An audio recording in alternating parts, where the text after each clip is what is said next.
l'Europa rimane solamente un sogno o diventerà realtà, cioè una realtà dei popoli e delle nazioni ovviamente? Beh, insomma, c'è ancora parecchia strada da fare, però mi pare che anche dal dialogo di oggi sia nata ancora una volta l'esigenza di prendere una strada sicuramente faticosa e lunga, come dicevo, ma che è l'unica che possiamo prendere, quindi abbiamo bisogno di più Europa, sicuramente di un'Europa diversa, che dia più importanza ai popoli europei, ai cittadini europei, che in qualche modo rinunci ad una sovranità nazionale che a volte può essere un limite ed un ostacolo, ma che allo stesso tempo garantisca che da questa crisi tutti i cittadini europei possono uscire.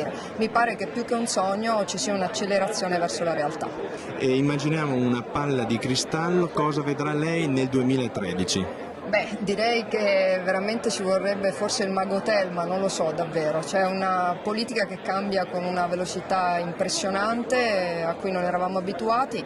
Io posso dire quello che vorrei avvenisse, la riforma del sistema elettorale per consentire ai cittadini di scegliere di nuovo i propri rappresentanti, la capacità di questo governo di arrivare fino alla scadenza naturale con altre nuove proposte per gli italiani che ci aiutino a crescere e ovviamente una politica forte che torni. È chiaro che auspico che sia il mio partito a vincere e che ci sia un governo di centrosinistra che guardi alle buone pratiche europee.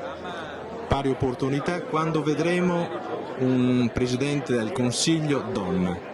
Ma secondo me i tempi sono maturi, insomma, io credo che se non sarà questo passaggio comunque c'è una Italia che sta diventando da questo punto di vista sempre più europea, c'è un'Europa che spinge sempre di più verso la buona pratica di una pari opportunità, insomma credo che siamo vicini alla meta in qualche modo, dopodiché è chiaro che non basta una bandierina ma ci vuole uno sforzo culturale fatto da parte di tutti gli italiani, donne e uomini, per arrivare davvero a far partecipare tutti i pezzi della nostra società. E sempre più in questi ultimi anni si è sviluppato la professione del politico.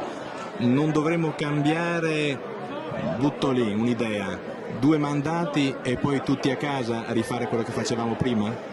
Ma diciamo che se il mondo fosse perfetto non avremmo bisogno di regole come le quote rosa o il limite dei mandati. Siccome questo mondo, ahimè, non è ancora perfetto, abbiamo bisogno degli aiuti da casa e quindi bene il limite dei mandati, anche perché io credo che ci sia l'opportunità attraverso il limite dei mandati di aprire la partecipazione democratica alle scelte, alle decisioni del Paese. C'è anche la possibilità, per esempio non banale, di togliere a certi poteri economici punti di riferimento certi nei luoghi delle istituzioni più alte di questo Paese. Insomma, il cambiamento credo che servirebbe per questa necessità in un Paese che ne ha sempre più bisogno.